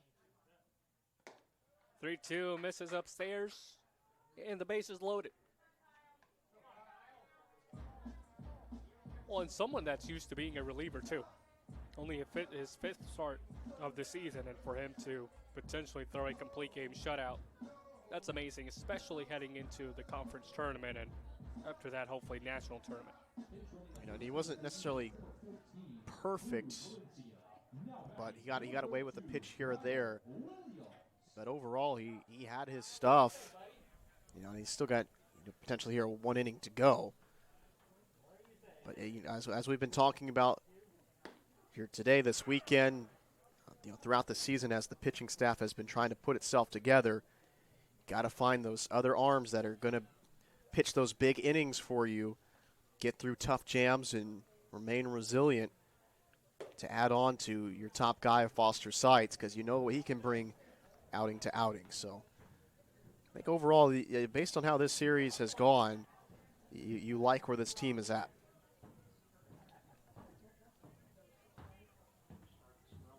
Kyle Williams to first and gets past Schaller at first base into right field. It's a running parade for CMU. Make it 14-0 Eagles.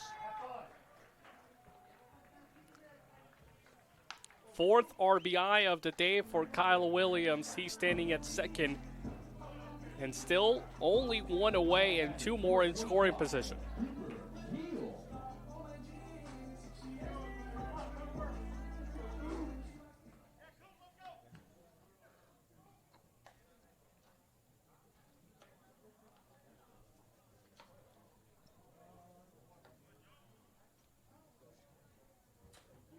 Keel, the pinch hitter, takes it in there for strike number 1.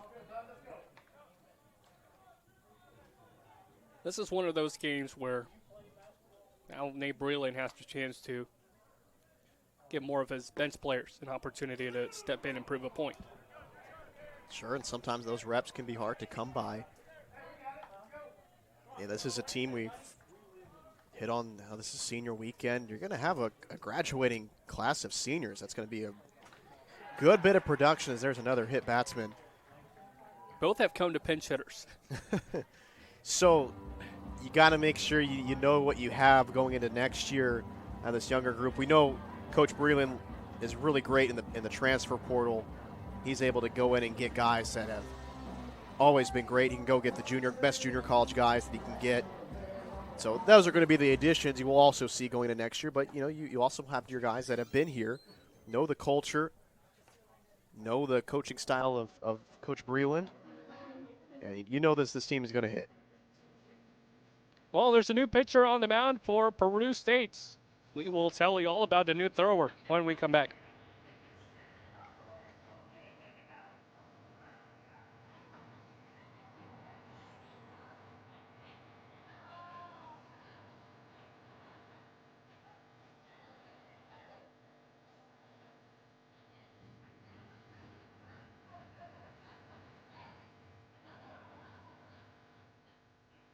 Your attention, please.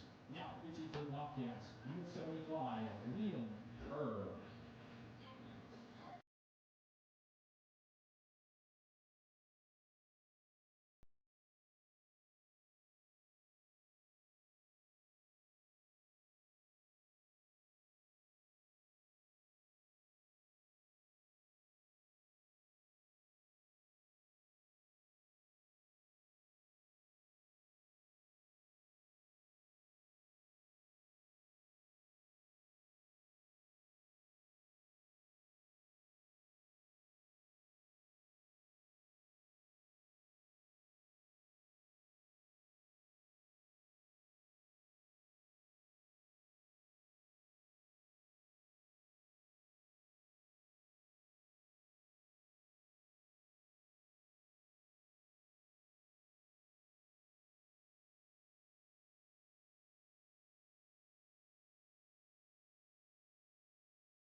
The right-hander, freshman Liam Kerr, will take over the mound. It's a sticky situation for him to come on in. Bases loaded, only one out. California native will have to work some magic. There's a first pitch ball, a bit to inside on Ryan Malzahn. You're getting battle tested here if you're any Peru State pitcher, primarily when you come in a situation like this.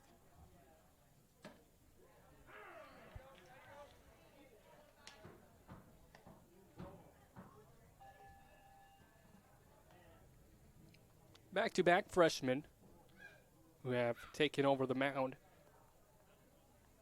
That experience will go with them into the upcoming years, and maybe that is what head coach Blake Bieber might be thinking about at this point.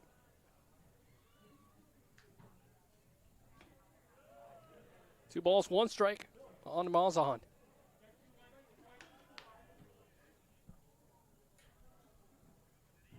It's never too early to look ahead to the upcoming seasons, especially if you know that based on how a couple other games and yours has been going today, you're out of postseason contention, as is the case for Peru State.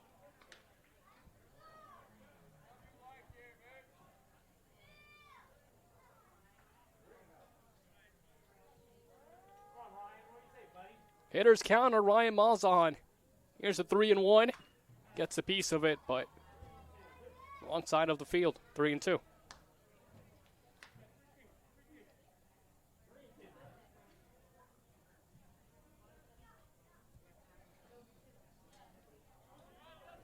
A 14-run game so far for CMU. A chance to add a couple more. And they'll get at least one more on the scoreboard. Malzahn gets hit by a pitch. Third batter that has been plunked in this inning alone. And it's 15-0 CMU. Yeah, we know CMU can certainly pour it on. They've had a lot of games where they've been double-digit runs. They've had 3 of them with 20 or more runs.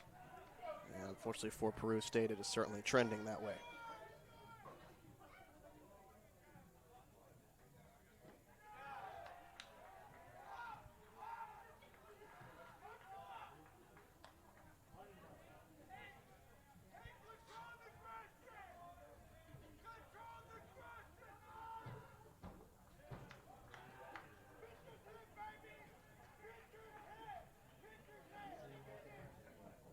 One-zero pitch on Tampa.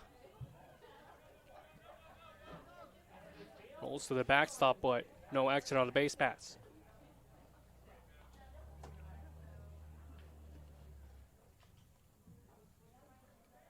Low-scoring affair in Game 1 yesterday. Only 1 run the entire game. It was CMU and specifically Kyle Williams. With a home run in the 6th, that was the difference maker. This one is hard hit to second. Force down. Here's to throw to first in time. And Peru State, with a good double play by Pavlitic and Soya, able to put an end to this bottom of the 6th. But now before 5 more runs come across for the Eagles, they lead it 15-0. We head to the 7th.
Now batting, number 34, Diego Rivera.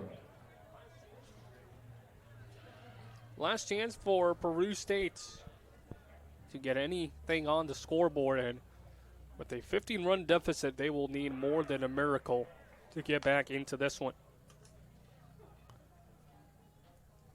Nicholas Neighbors back on the mound looking for his first shutout performance in complete game fashion of the season. Someone who's usually used to come in relief has gone the distance so far, and the best part is only 70 pitches. Yeah, he's been about as efficient as you can ask for. And this is what Nate Breland wants out of his pitchers. He wants them to pound the zone, not waste time, and you have that luxury when you have as good defenders as you do. And it's funny enough, you know, Coach Breland doesn't even think about fielding You know, when he's recruiting guys, he doesn't even look at the tape or anything. He brings in hitters. That's what he wants. But the thing is, these guys are just so talented themselves. They're well-rounded players, and so defense has never been an issue for the Eagles, and that helps out pitchers like Neighbors. And sometimes you don't even need the defense when you're striking out guys the way that Neighbors has done a few times today. Now batting, number 12, Tyson. First out of the top of the 7th. Nicholas Neighbors records his 5th strikeout of the afternoon. Tyson Fancher stepping up. Takes the first pitch outside for ball 1.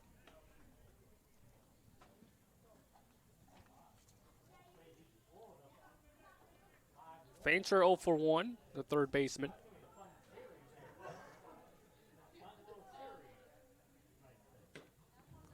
Curveball almost got a piece of it. 2-0.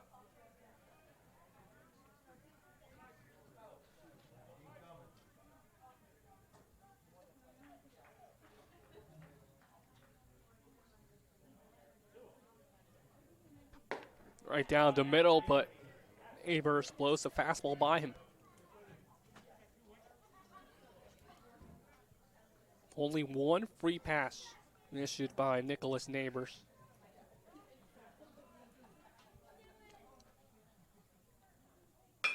The 2-1 line to first, and a diving play by Whitehurst.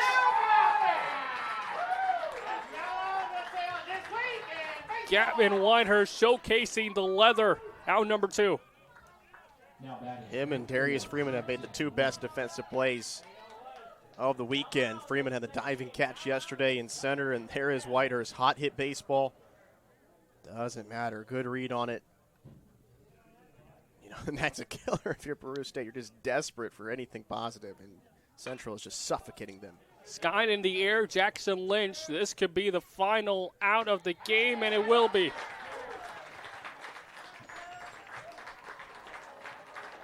The newly entered Keel, the catcher, was able to corral it for the final out, and it is CMU picking up a dominant 15-0 victory here in Game 1 against Peru State.